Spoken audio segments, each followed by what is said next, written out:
Hello, people. Before I start, I just want to say to every soldier in the Irish Army and every reservist and every person who served in the Irish Army, I have huge respect for you. But it has to be said, and it has to be said by me, because obviously, as we all know, the pay is pretty terrible. For 24 hours, I think in the Navy you get €129 or something like that. It's pretty terrible. To be honest, you'd be better working in Tesco. I don't mean any offence to any soldier or anything like that. But the army is literally going to collapse. The Irish army is collapsing into itself because nobody wants to join for pocket money. That's really the thing. This is purely pocket money for our true soldiers and true men and women who are willing to put their lives on the line for our freedom and our liberties. And we are taking them for granted, and our government's taking them as a piece of dirt, because that's literally what it is. Because they're being they have families, they have a life, they want things, they want to enjoy their life. They signed up themselves to the defence forces.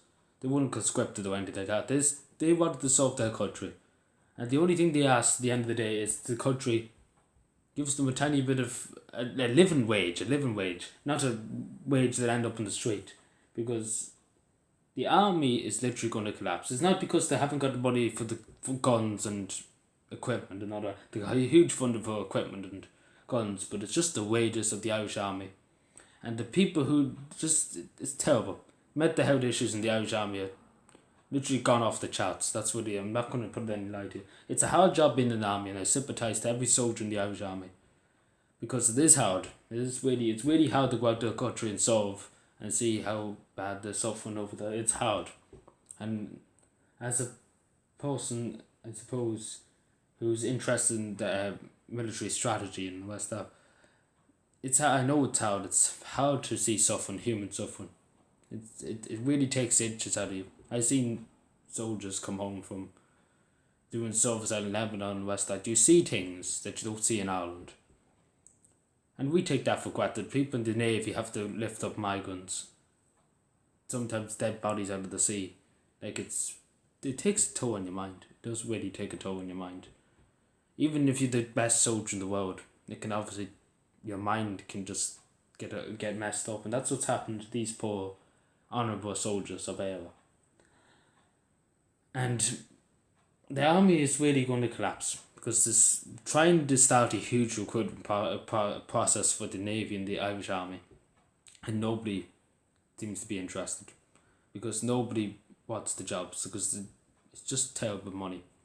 It's not because the young people nowadays won't work for the money. That's one thing, and the terrible money. I'm not criticizing our soldiers or anything because they're great people.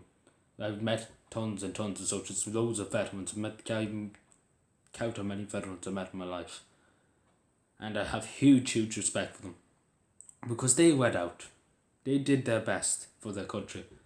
The only thing they ask of us is for a tiny bit, and they ask of our government that they're going to serve overseas or in our own country. They are fighting for our freedom and our liberties. And the only thing we're giving them is the finger. That's really what we're giving them. And I'm not going to lie to the government or the Department of Defence. Why would you give them the finger? Pascal O'Donoghue, who is sitting in his office, not overboard, not getting shot at, not risking his life. He's in his office in the Department of Defence, sitting there smoking a cigar.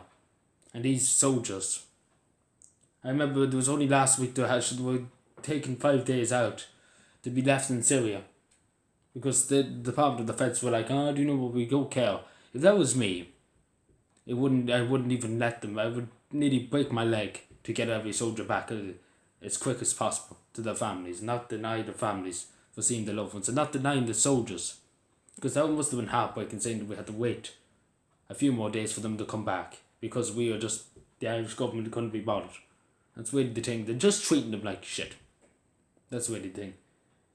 I'm not going to deny that, as I said, I have no offence to any army soldier. It's a huge credit to your country. But I think to any soldier I would ask to really pay yourself out of the army. That's what I would say to you. Because the army is not a life to live in this country.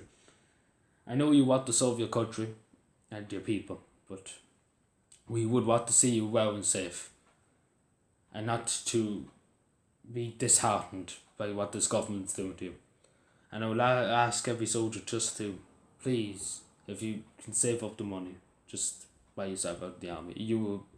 Would probably, you might feel a coward, you might feel a traitor, but at least you're out. It'd be grand. At least maybe you can get another job and you'll be able to get a tiny bit more pay, because it's just terrible. It's really terrible. It really brings a tear to my eye. And I thank you for watching. Huge respect. I salute every veteran and every soldier who's serving now in Ireland and abroad from Ireland.